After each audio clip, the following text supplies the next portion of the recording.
Hey, welcome back to another vlog. There's this trend going on right now on YouTube. Ask people for their assumptions about you. I've seen a bunch of these videos. It seems fun. I don't have enough of a following to do something like that. I put it out into the universe and I got a couple of assumptions. And so I thought over the span of this weekly vlog, I would read them and I will clarify if these assumptions are true. Okay, assumptions about me. The first one is you have a secret girlfriend. I will say that when I do end up in a serious relationship, I hope that that girl would be happy to be in these vlogs because this is something that I love and I would love to one day get to have a girlfriend in these vlogs with me. That would be great. And it's not something that I would hide unless the girl wasn't comfortable with it, and then obviously I wouldn't like force her to be in these videos with me. Do I have a secret girlfriend? No. If I was in a serious relationship with a girl, I would be vocal about it, so.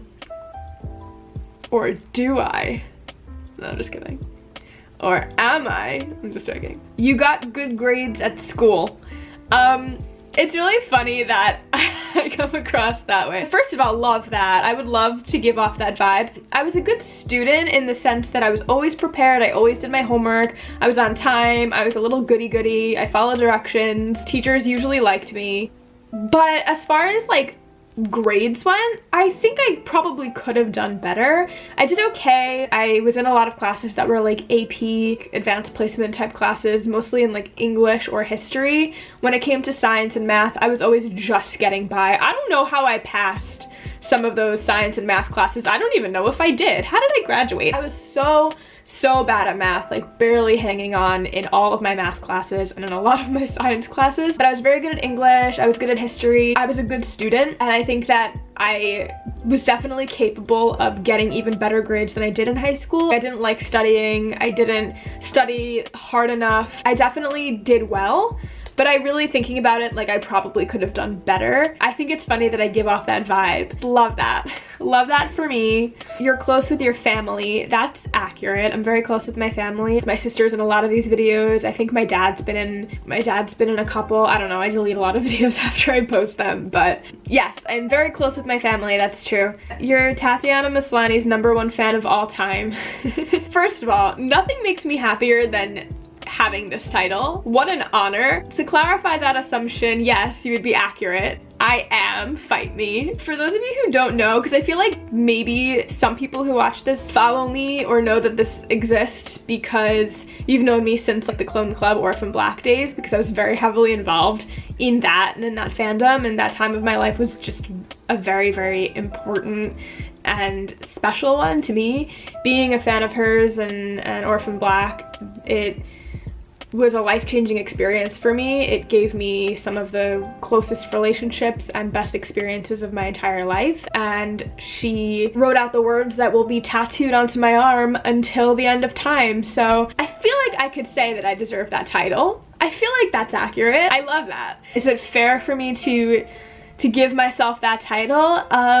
Yes. No, I'm just kidding. I mean, she's got a lot of great fans. She's my favorite performer of all time and just changed my life and reminded me of why I fell in love with performing in the first place. I'm honored that somebody would assume that about me. That's awesome. Okay, the next one. My assumption, this is so sweet. My assumption is that you're a brave and wonderful person. Who wrote that? Oh, I'm gonna cry. Those are really cute assumptions. Like, they were just so pure and cute and sweet. Okay, so that was the start to this video. So let's see where this week takes me. I'm gonna go make some more coffee because I've only had 2 cups today and that's just not enough today. It's one of those days.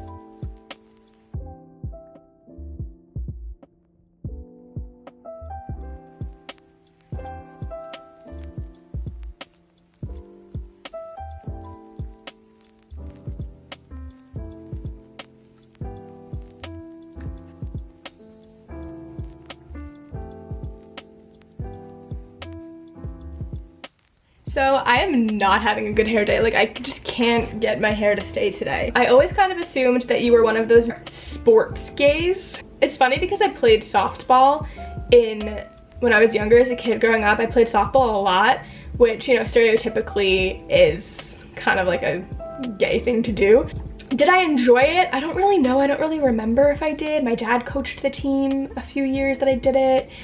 I was very competitive and like very, very, very scared of failing, so it made me so anxious. I did gymnastics as a kid.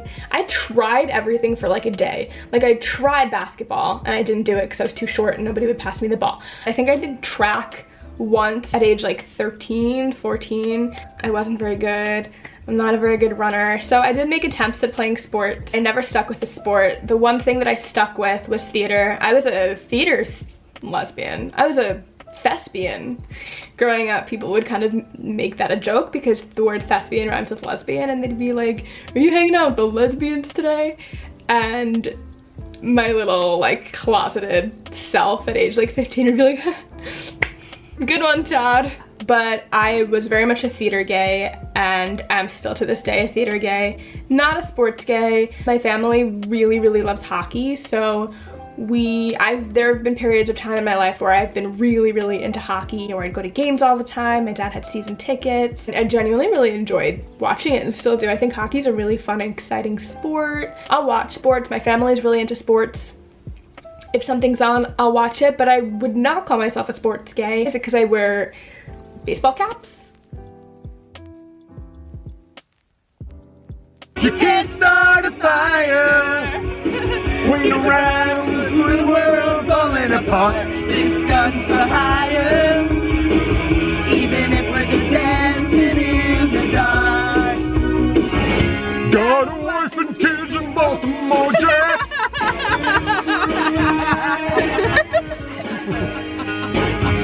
Like the river that don't know where it's flowing. I took the wrong turn and I just kept going. Poor men wanna be rich, rich men wanna be king, and a king ain't satisfied, so he rules everything. It ain't no sin to be glad you're alive. I wanna find one face that ain't looking through me. I wanna find one place I wanna spit in the face of these badlands. You gotta live it every day. Let the broken heart stand as the price you gotta pay. Keep us goods understood, and these badlands are treating us good. Whoa, whoa, whoa, whoa, badlands.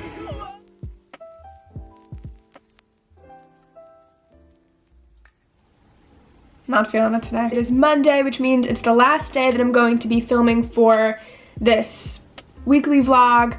So here are the rest of the assumptions that I got since the last time. You love coffee, all forms of coffee, like flavored coffee, like coffee flavored things and all that. I drink a lot of coffee. I'm addicted to... Should I eat and then come back and film? My stomach's growling so loud. Yes, that's true. I love coffee. I love coffee flavored things. Coffee flavored ice cream is like one of my favorite ice cream flavors. Coffee flavored anything. Ugh, I love coffee. You spend a lot of money, too much maybe, on coffee. That is accurate. I am so hesitant to spend money on myself. I am always like, no, save this, put this away, save this. But when it comes to coffee, I will spend $5 to have a nice latte, and it's ridiculous. I do it, and I never feel guilty about it. I feel guilty about spending money on pretty much anything else. But when it comes to coffee, my sister jokes with me all the time. She's like, do you want to come to the store with me? And I'll be like, eh. And she'll be like, we'll go get coffee. And I'm like, all right, let me get my jacket. I'm addicted to it, and I spend money on it, and it's so bad. And I even recently went to the store and bought to-go cups. Because I was like, you know what? You'll have to-go cups. There's no excuse. You pour the coffee before you leave, and you can carry the coffee with you, so you don't have to go into Starbucks before anything. You don't have to buy coffee. And then I do. I still buy the Starbucks. I still buy the coffee. I have a problem. All right, next assumption. Here we go. I don't know if I should put this next assumption in. Whatever, it's fine. I don't care. Okay, so somebody assumed that I'm a pillow princess. Do I put this in? I'm not putting that in. I'm not putting it in. If I put that in, it's because I talked it over with someone and they convinced me to do it. Probably my best friend. Am I a pillow princess? I'm not. Somebody wrote, I assume that you've been to an aquarium. That's an assumption that I got. You would assume correctly. Also, that might mean that you watched my vlogs. I have a vlog from when I went to Chicago in August. Me and Amelia went to an aquarium. We spent more money than we should have, and I touched a stingray and I vlogged it. If you want to check that out, it's somewhere on this channel. And you keep a journal. That is a true assumption. I keep a journal. I feel like I keep a journal in a lot of ways. I feel like this in itself is kind of a journal. It's not really like that personal of a journal. It is, but I definitely filter myself because I know people are gonna watch it, so I wouldn't call this a journal. I've been keeping journals on and off for a couple of years now. I started doing it, I wanna say like 2017, I started to keep a journal and I would write consistently all the time because when I started therapy, my therapist was like, keep a journal and just continue to write, you know, your thought process through the week, and I realized how cathartic it was for me, and so I just kept doing it. It was the best way for me to cope, the best way for me to get my thoughts out. I would just write through everything. Sometimes I write and then it ends up turning into some kind of like story or poem type thing. I'm gonna go. I really hope you enjoyed this video. I saw it going around. I saw a ton of people doing it and it looked like a lot of fun. If you did enjoy this video, definitely give it a like and subscribe to my channel because I've been putting out a video once a week. I do weekly vlogs. For the most part, the idea of it is a weekly vlog and then I kind of just see how it goes. Next time I post a video, it'll be my first video for February, right? Yeah, I'm always down to hear feedback or if there are certain videos that people do want to see from me. Another reaction video, that seemed to be the most popular video that I've done on this channel, although I was with two of my favorite people in Chicago and it'll be hard for a little bit to get them back in the video, but I really do want to do that for another reaction video. I've been rewatching Lost a little bit. And when I say rewatching Lost, I mean rewatching from season 3 because that's when Juliet comes in and that's when Elizabeth Mitchell's face comes in. So that's usually where I start my rewatch when I do decide to rewatch it. I can't remember the last time I rewatched it, like the whole show. Maybe I'll do it. I don't know. There's a part of me that wants to. It's really intense. But I am thinking of maybe reacting to an episode of Lost. I react to a really tragic Buffy death and people seem to like it, so maybe I could react to a really tragic Lost death. I don't know if I want to put myself through that. I don't know what next week will bring, but I'm gonna take the camera around with me and we'll see. So thank you for watching this video. I hope you're having a great day. I'm gonna go eat something because my stomach has been growling on and off throughout this entire video, and I'm hoping that you won't be able to hear it, but it's possible that you're gonna hear my stomach rumbling in the background of this video, so I will see you next week. Okay. Bye. What is my hair? Like, why is it like this?